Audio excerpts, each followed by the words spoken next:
YouTube. I hope you are having a blessed day. As you can see in the background, I have all the blocks assembled for our quilt that we started last time, and I am going to switch over to a different camera and I'll show you the quilt top, and then we can start sewing the rows together. Okay, here is our quilt top. It is 6 by 7. There are 42 blocks, and I love the colors. I love the orange and turquoise. So it came out really good, and I put them up in just a random order, and I also randomly rotated blocks. Okay, going over our last video, we did a crazy stack and whack, or a wacky stack and whack, and we made 7 piles of 6 fabrics each.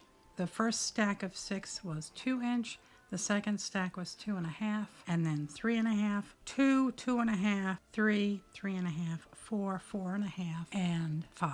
And of course the 5 was just simply cutting the layer cake stack in half. So I sewed them all together, and if you wanted to see them get sewn together, I created an ASMR video sewing all of the blocks together, and that's up on my channel, and it's in a playlist called ASMR. And ASMR, I don't remember what the exact terminology is, but it's basically a visual and audio video that is very calming and relaxing, and it's used to help you go to sleep. So if you're at all interested in that, or if you have trouble sleeping and you want something relaxing to watch and listen to, then you can listen to my beautiful 301 chugging along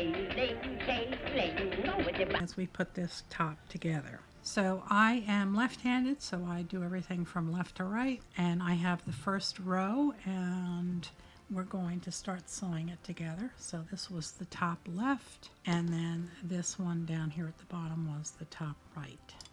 These blocks finished out at 9.5 inches. Pedal, I have a new foot pedal coming. And there are no seams, no intersections that you have to worry about matching.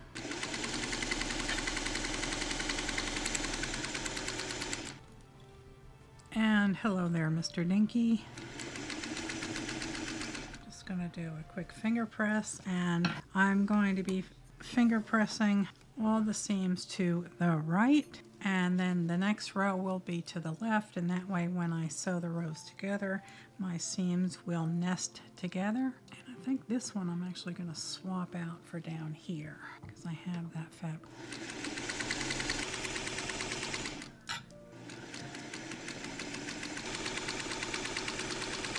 It's a nice day here today on the mountain. It's cool, but not too bad.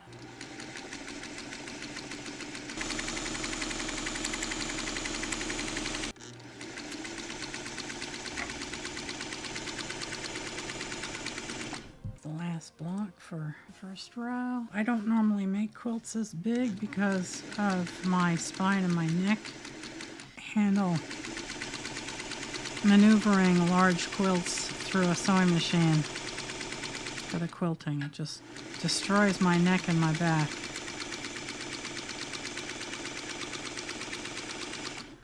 Alrighty, there is the first row. And I'll go put this back up on the wall and get the second row. Okay, here is row 2. Find the foot pedal again.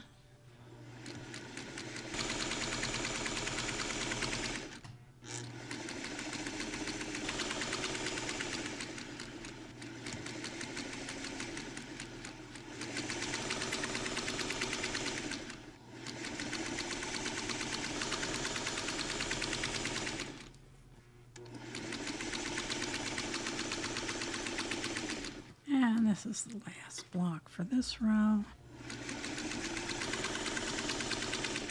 Okay, let me get this up on the design wall. Okay, here is row 3.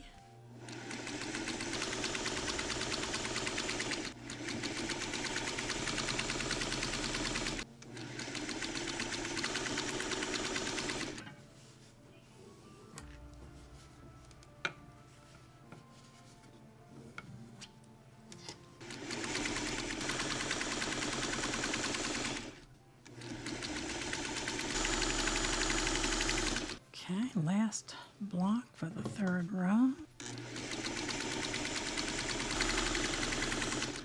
this one up and get the next one. Don't remember if I said, but these work out to be 9.5 inches unfinished. I did not square them up. They didn't seem like they were that out of shape.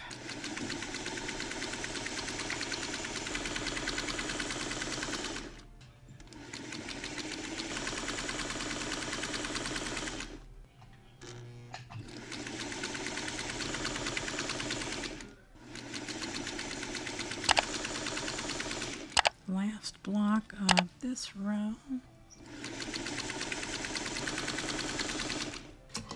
Okay, I'll be back with the next row. Here is our next row.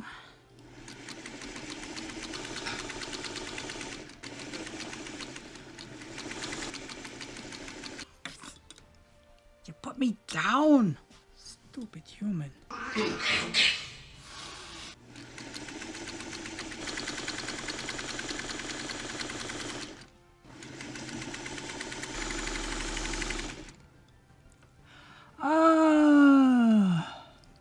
I lost Bobbin Chicken. I lost Bobbin Chicken. Bobbin Chicken. Yes, to be able to get through a project without the bobbin running out.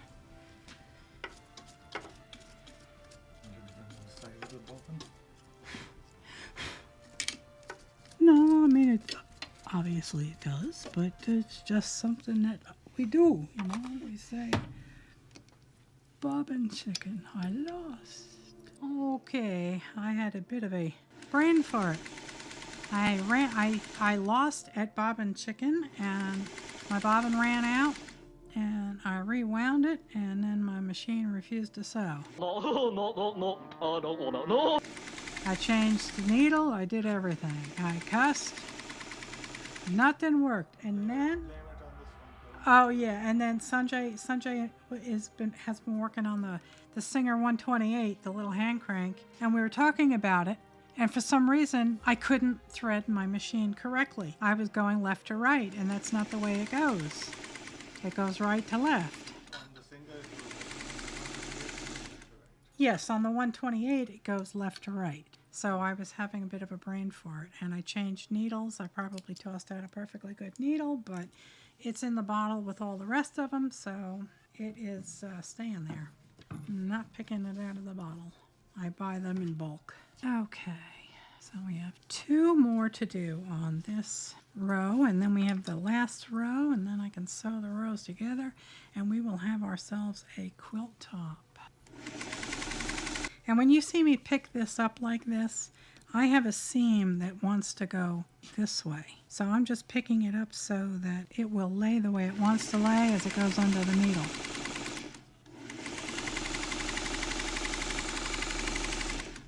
I already have my next project in my head, so I have to hurry with this one so I can start it. I think all sewing machines should have the same kind of thing that you have on your car. If you look at your dashboard, when you look at the gas gauge, there's a little arrow that points one way or the other to tell you where the gas cap is. I think there should be a little one right there to tell us. Okay, let me get the last row. Oh, my sweatpants are filled with little itty bitty pieces of fabric. I don't know if you can see that. You see all the little like dots? Everything is covered with them because these have pinked edges. Not a fan of pinked edges. Thank you very much.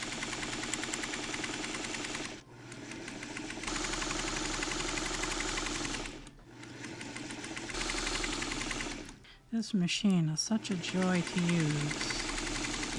Yeah, except when I forget how to thread it, and not so much. My cat has learned how to open up doors, so... That's when I noticed she had been stealing from the neighbors. We have bungee cords on the mudroom door. We have one in the mudroom and one in the kitchen to try and keep Mr. Dinky Doo from getting out into the mudroom. we have the heat on out there, but it's quite low and we don't like it cooling off the house. So if you forget to put the bungee cord on, he instantly opens up the door on you. And Sanjay forgot to put the bungee cord on, so you hear the telltale creaking of the door hinge.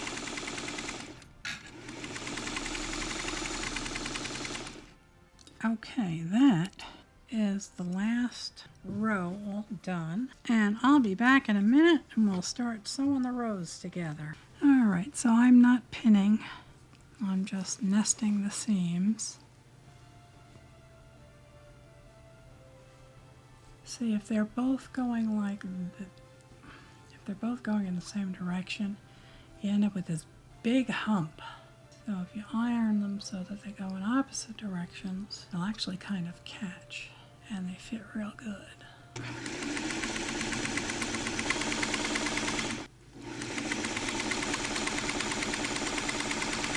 And you only have to worry about getting to the next intersection. You don't have to worry about the whole row all at the same time.